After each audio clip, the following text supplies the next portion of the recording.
if someone tells you, hey, I'm going to help you build your real estate business, well, look at them. If they've been in the business for 10 years, they built up their own career, they had a team, and they have a lot of these, like we can say, plaques on the wall of things they've accomplished. Good. If someone tells you they're going to help you build skills in real estate and they haven't done any of that, and then you watch their videos and they don't even sound good at all, or that they can communicate at a high level, why would you do it? It just doesn't add up.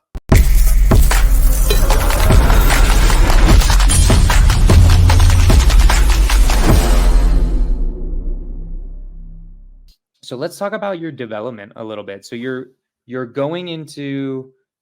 that hustler phase for a certain amount of time. I don't know. Well, I'll ask you how long you were in that hustler phase of like where you're just cold calling, you're just, doing it all by yourself.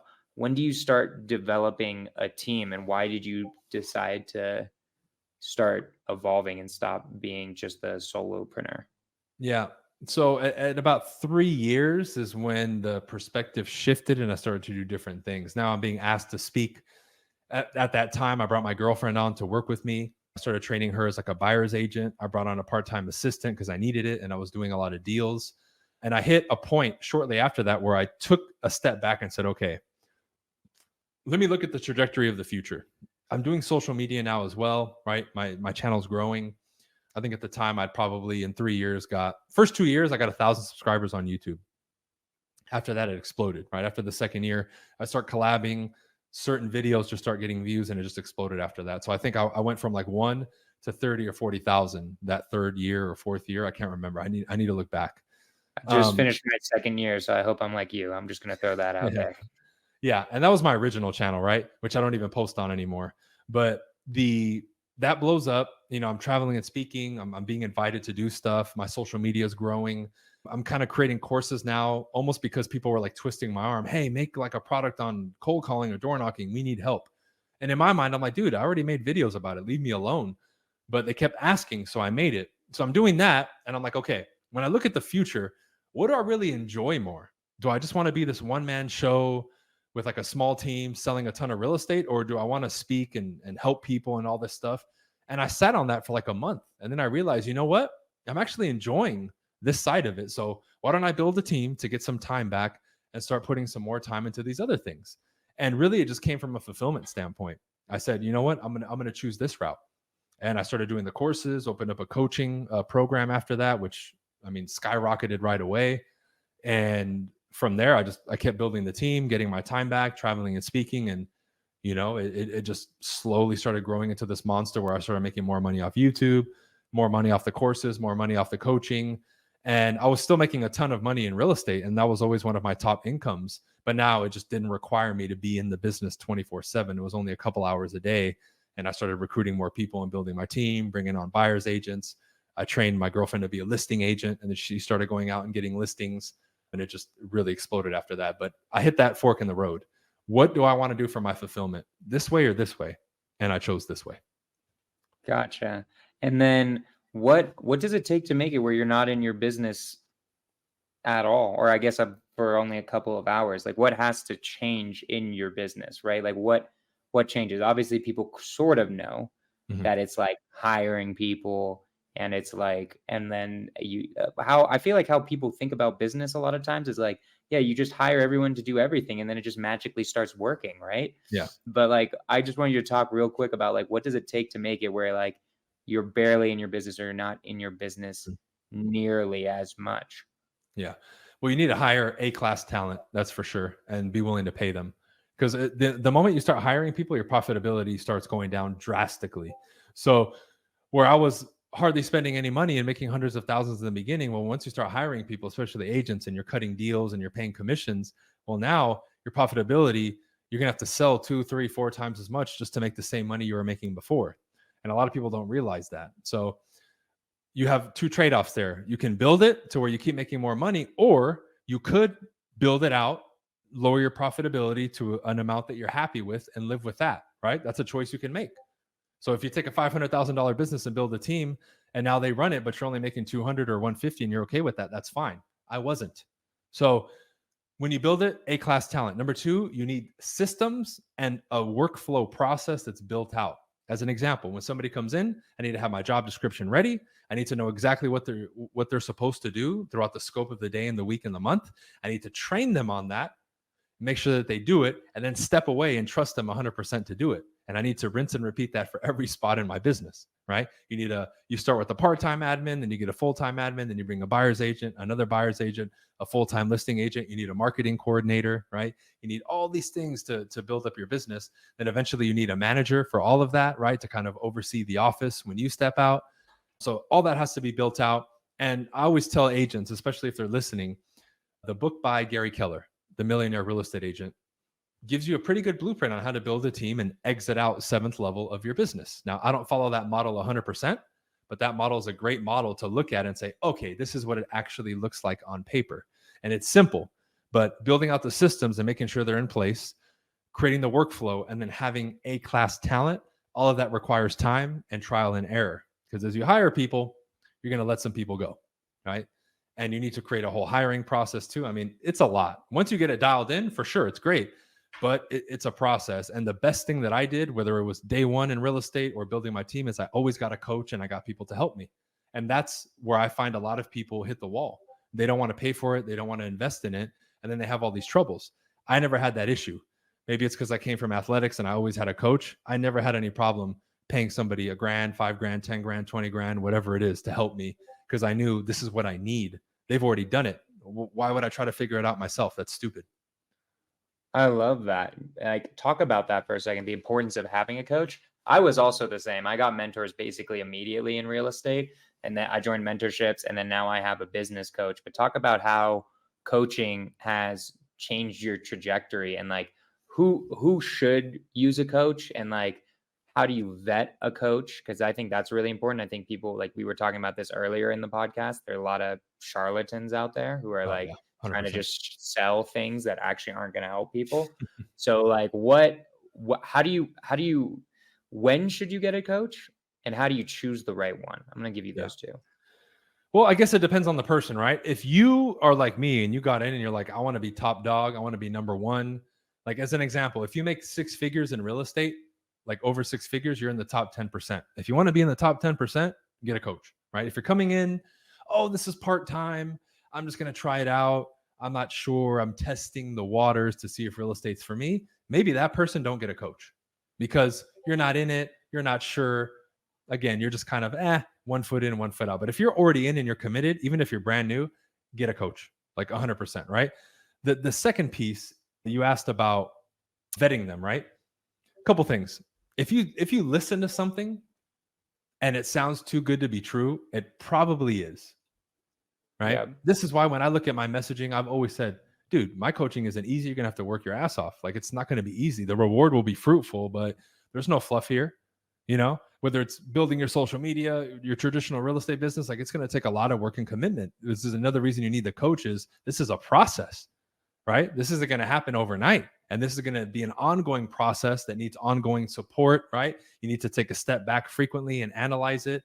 And there's things that a coach can see that you can't, right? There could be something that's right in front of you that you can't see. And I can step in and look and say, hey, there's your problem. And I just saved you a year and a lot of money.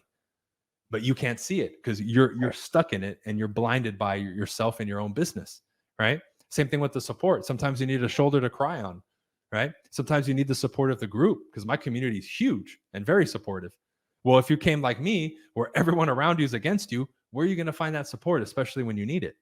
You're not going to find it, right? How about not only the support, but a group of people that are killers that are all on the same path as you, think like you, talk like you, walk like you, aspire like you, have goals like you. You can't find that around the corner. I guarantee you I could knock within a 1 mile radius of my home.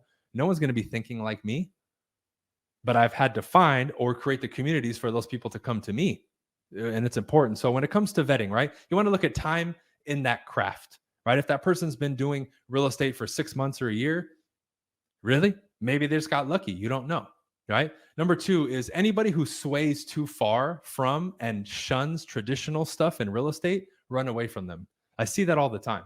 Oh, the traditional real estate model. It's like, are you kidding me, dude? Like, what do you mean? That has been the lifeblood of my business and my agent's business and made us millions of dollars. What do you mean it doesn't work? no, you don't have to track your numbers. Like they make all these outrageous claims. You don't have to work. You don't have to do this. It's like, then who's going to make money? You're not talking to people and you're not working. How do you make money? Oh, the leads are just going to come to you. And I say, okay, if they do, well, the moment I talk to them, I don't know what the hell to say. What am I going to do? Right? Like, it's outrageous. So people who shun the traditional stuff, people who have been, I would say, in the business less than 5 or 6 years, be a little bit careful. Number 3, take a look at the scope of their work, right? Like, and what I mean by that is this. If someone tells you, hey, I'm going to help you build your real estate business, well, look at them. If they've been in the business for 10 years, they built up their own career, they had a team, and they have a lot of these, like, we can say, plaques on the wall of things they've accomplished, good. If someone tells you they're going to help you build skills in real estate and they haven't done any of that, and then you watch their videos and they don't even sound good at all, or that they can communicate at a high level, why would you do it? It just doesn't add up, right? So I would say that is like the scope of your work. That's tied into time in the business, but they could be independent of each other, because there are some people who come in and then within 3, 4, 5 years have massive success, right? Another one would be talk to some of the people in their community or the people around them, right? Talk to their colleagues, talk to the people in their program if they have one, get a feel for it. Take a look, because what you see now, and I see this in the industry, is people with massive followings, like as big as mine or bigger, but they paid for their followers, right? So you can't even get in touch with anybody. You go to the comment section, there's nobody, and there's no real way to vet them, right? Like you can't raise your hand and be like, hey, you can't go on their live and be like, hey, who's in the program? Let me talk to some of you, right? Like I willingly tell people all the time, if they come on a live, hey, John from my program is on. If you guys are interested, go talk to him. Don't take my word for it, right?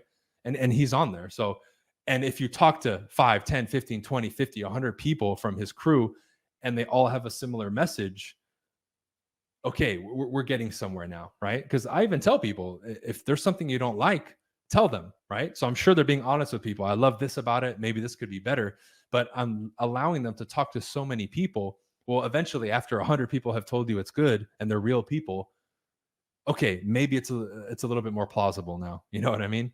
And I think a lot of people aren't open like that with their students. And that's why I'm always sharing my students' testimonials and always tagging them so people can click on their name and go talk to them if they want.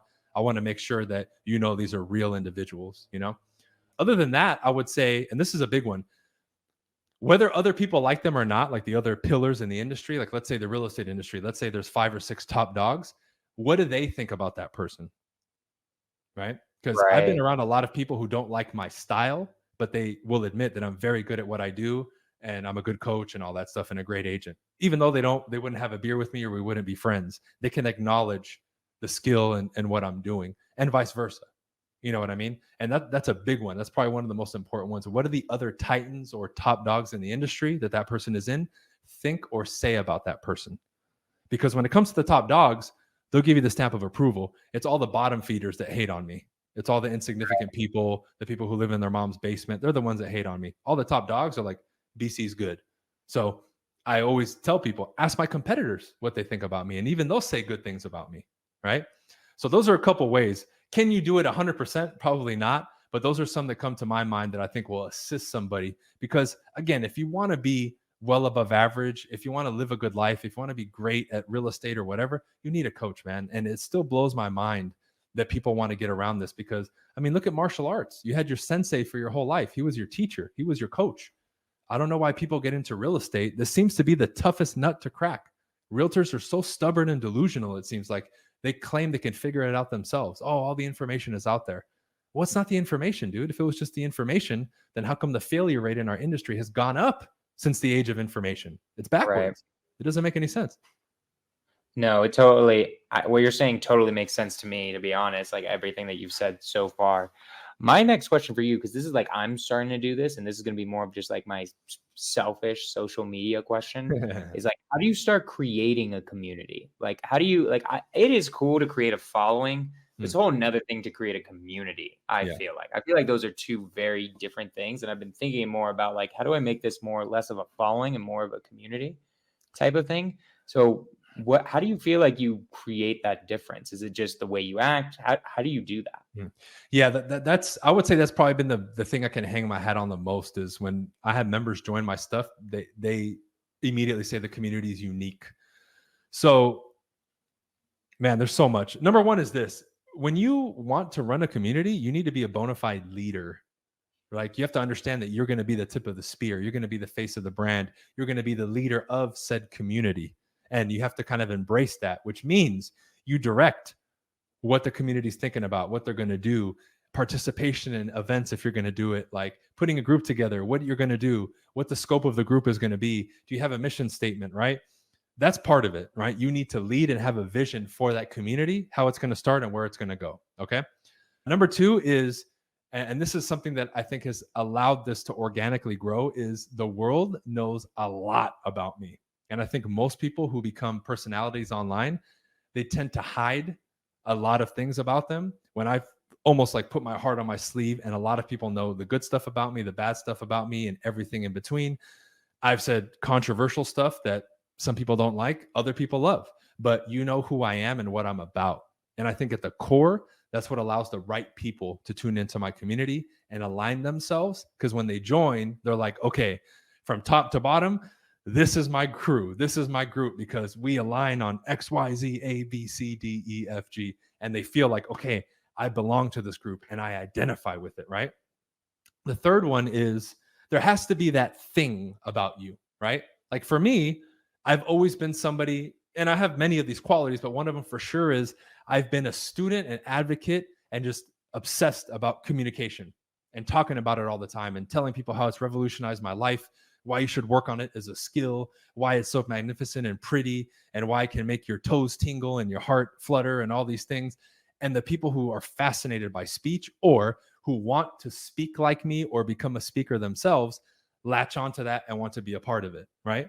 Now, that's not to say that you can only have one of these qualities. You can have multiple, but those are the qualities that really draw people in and say, "Oh, I want to learn from this person, or I want to be around them. I want to be around people who obsess about communication." Right? So those qualities, or unique selling points, whatever we want to label it, like you really have to make sure that that is apparent with your brand. Because when I sit my brand like this next to other people, I know it's different. Not because I sat there systematically and wrote some list. It's like, dude, I let all the things about me shine and shine loudly and clearly, where the wrong people are going to go this way. The right people are going to come right here and say, yep, this place is for me. Right. Other than that, I would say once you start building the community, you need to prop up your community. You need to pour yourself into them. I always acknowledge my community members. I'm always talking to them. I'm always going live with my followers and my community members and talking to them. I'm always congratulating them. I'm always sharing their wins, and I support them. I'm like their biggest supporter, probably outside of their family. And when you do that, they become a lot more linked and connected with you because they know that this person's a leader, but it's like he's not walking in the front ordering me. He's walking side by side with me on the mission, right? And that one is huge for sure, because once you start building it, you have to start cultivating it, right? Those are just a few that I can give you, but building the community is definitely something that people will cherish, will keep people loyal to you, and will build something that will last, like through market cycles and everything else, because that's ultimately what people always fall back on, is a community. I love it. I love that so much. Those are really good answers.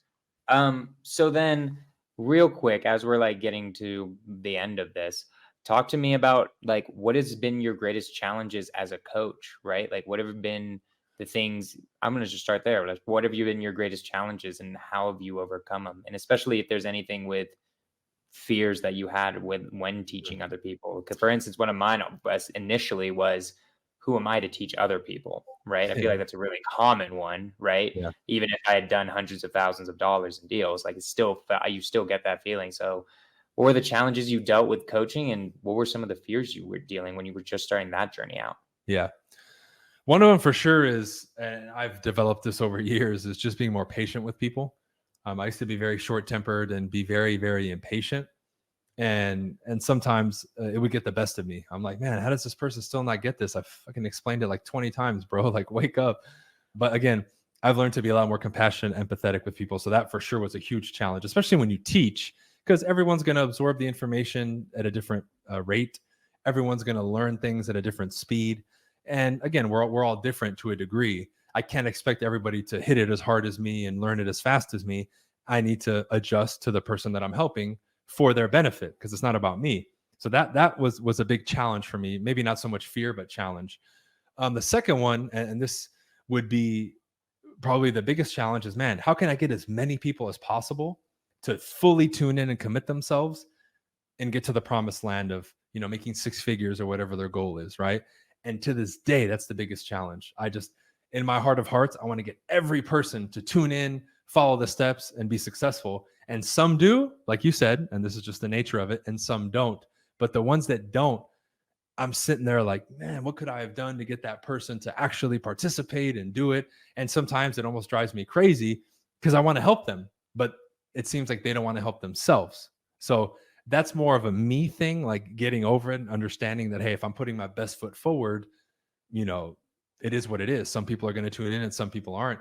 But even on the back end, we're really looking to strategize and go through everything with a fine tooth comb so that we can get as many people as possible through every little detail to potentially tap in 100% and make sure that they become successful in the game, because that's why we do it. So I would say for me, those are the two biggest challenges for sure. Makes sense for sure, my man. So this is a question that I always ask right around when we're starting to get to the end of the podcast, which is if you could go back, if you could go back to when you were just starting out in real estate, like maybe you were just about to make that first cold call or that first door knock, what would you tell that BC then, knowing everything?